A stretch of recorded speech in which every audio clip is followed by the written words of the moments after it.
안녕하세요. 필주 작가입니다. 지난번에 이어 오늘은 제가 매년 납부하고 있는 재산세에 대해서 말씀드려 볼까 합니다. 아마 영상을 끝까지 보신다면 매년 납부하는 제 첫 번째 꼬마 빌딩의 재산세 금액과 언제 건물을 매입하는 게 재산세 측면에서 유리할지, 또 건물 매입을 고려하셨다면 매입할 건물의 재산세를 어떻게 쉽게 계산해 볼 수 있을지에 대해서 이해하실 수 있을 것 같네요. 이전 영상에서는 꼬마 빌딩을 매입하면서 납부해야 하는 취득세와 또 건물을 팔 때 납부해야 하는 양도세에 대해서 말씀드렸습니다. 이러한 금액은 일회성으로 딱 한 번만 납부하는 세금이죠. 하지만 꼬마 빌딩을 보유하고 있을 때는 매년 납부해야 하는 세금이 재산세와 종합소득세를 납부하셔야 됩니다. 특히 그 중에서도 오늘은 먼저 재산세에 대해서 말씀드려 보도록 할게요. 우선 재산세는 누가 언제 납부해야 될까요? 재산세는 토지나 건물, 주택 등을 소유한 사람들에게 지방자치단체장이 매년 부과하는 세금입니다. 재산세는 1년에 딱 2번 납부하신다고 생각하면 되는데요. 꼬마 빌딩 재산세도 아파트와 주택과 동일하게 매년 7월과 9월에 납부하게 되는데요. 7월에는 건축분, 9월에는 토지분을 납부하게 됩니다. 재산세는 매번 고지서가 집으로 날라오는데 저도 며칠 전에 재산세를 납부하였네요. 그렇다면 꼬마 빌딩을 매입 또는 매도할 경우 그 해에 재산세는 누가 납부하게 될까요? 여기서 기억하셔야 할 것이 재산세 납부 주체가 기준이 되는 날인 6월 1일을 기억하시면 됩니다. 즉 6월 1일을 기준으로 부동산을 가지고 있는 사람이 그 해에 재산세를 납부하게 되는 것이죠. 만약 계약 후 잔금 예정일이 6월 1일 이전에 완료하면 그 해의 재산세는 매수자가 납부해야 되고요. 이와 반대로 잔금 예정일을 6월 1일 이후로 하면 그 해의 재산세는 매도자가 납부하게 되네요. 따라서 꼬마 빌딩 매입을 고민하셨다면 잔금일을 6월 1일 이후에 하시는 게 좋을 것 같고요. 반대로 꼬마 빌딩 매도를 고민하셨다면 잔금일을 6월 1일 이전에 하시는 게 좋을 것 같네요. 예를 들어 볼까요? 작년에 매입한 제 두 번째 꼬마 빌딩은 6월에 계약을 했고 8월에 잔금을 완료하였기에 작년에는 제가 재산세를 납부하지 않았고 올해 첫 재산세를 납부하게 되었습니다. 따라서 꼬마 빌딩 매입 시에는 잔금일을 언제로 하느냐가 매우 중요하기 때문에 꼭 기억하시기 바랍니다. 그렇다면 제가 작년에 납부한 첫 번째 꼬마 빌딩의 재산세 금액을 말씀드리도록 하겠습니다. 앞서 말씀드린 대로 작년 7월 건축분과 9월 토지분 두 차례 납부하였는데요.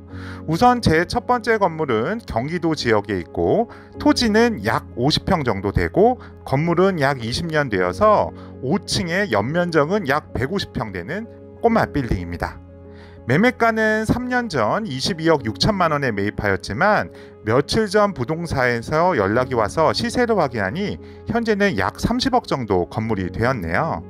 그럼 말씀드린 대로 제가 작년에 납부한 재산세를 말씀드리도록 하겠습니다. 7월에 납부한 건축물 재산세 금액은 약 140만 원이었고요. 9월에 납부한 토지 재산세 금액은 약 260만 원이었습니다. 따라서 이를 모두 합치면 140만 원 더하기 260만 원 총 400만 원의 재산세를 작년에 납부하였네요. 제가 이전 영상에서 저의 첫 번째 꼬마 빌딩의 세전 월 수익이 은행이자를 제외하고 월 600만 원 정도라고 말씀드렸으니 한 달 정도의 월세 반 이상은 재산세로 납부한다고 생각하시면 좋을 것 같습니다. 아마 건물 매입을 검토하는 분들이라면 매입하려는 건물의 재산세가 얼마 정도 되는지 궁금하실 거예요. 계산하는 공식은 아래와 같습니다. 하지만 쉽게 계산하기가 어려운 이유가 건물의 실제 거래 금액이 아닌 시가 표준액을 기준으로 계산하기 때문에 이를 추정하기가 매우 어려우실 텐데요. 그러다가 제가 즐겨 시청하는 빌산한TV의 유튜브를 시청하면서 알게 되었어요. 거기서 나오신 양재경 회계사님이라는 분이 시가 50억 기준으로 1년에 1,000만 원 정도 나온다고 생각하면 된다고 하셨습니다. 그럼 제 첫 번째 꼬마 빌딩에 한번 적용해 볼까요? 50억에 매년 1,000만 원가량 나온다고 생각하라고 하셨으니 제 건물의 현 시세가 약 30억이라면 비례식으로 풀면 600만 원이 되겠네요. 앞서 작년 기준 재산세 400만 원이 2년 전 가격이고 최근 건물 가격이 급등한 걸 감안한다면 얼추 맞는 금액인 것 같습니다. 따라서 건물 매입 전에 재산세가 얼마 나오는지 궁금하신 분들이 있다면 이런 식으로 쉽게 추정해 보시는 것도 추천드립니다. 오늘 어떠셨나요? 간단히 요약을 해보면 꼬마 빌딩도 재산세는 1년에 2번 7월과 9월에 납부하고 매입 시 잔금일을 언제로 설정하느냐가 세금을 조금이라도 아끼기에 6월 1일을 반드시 기억하셔야 됩니다. 또한 제가 알려드렸던 저의 첫 번째 꼬마 빌딩에 약 30억 기준으로 매년 약 400만 원 정도의 재산세를 납부하고 있으니 비교하시기 바라고요. 또한 매입할 건물의 재산세를 예측하고 싶으시다면 50억 기준에 1000만 원이라는 공식을 활용해 보시는 것도 좋을 것 같네요. 항상 말씀드리지만 저 또한 꼬마 빌딩 전문가는 결코 아닙니다. 하지만 돈만 있다고 건물주가 되던 시대는 지난 것 같네요. 이에 저도 여러분들처럼 항상 고민하고 공부하며 건물주의 꿈을 꾸며 살아가고 있습니다. 우리 모두가 건물주 되는 그날까지 응원하겠습니다. 다음 영상에서는 제가 3년 동안 매입한 꼬마 빌딩 두 채가 이러한 극심한 코로나 상황 속에서 어떻게 버텨나가고 있는지, 또 제가 지금 느끼고 있는 고민은 무엇인지에 대해서 한번 말씀드려 보도록 하겠습니다.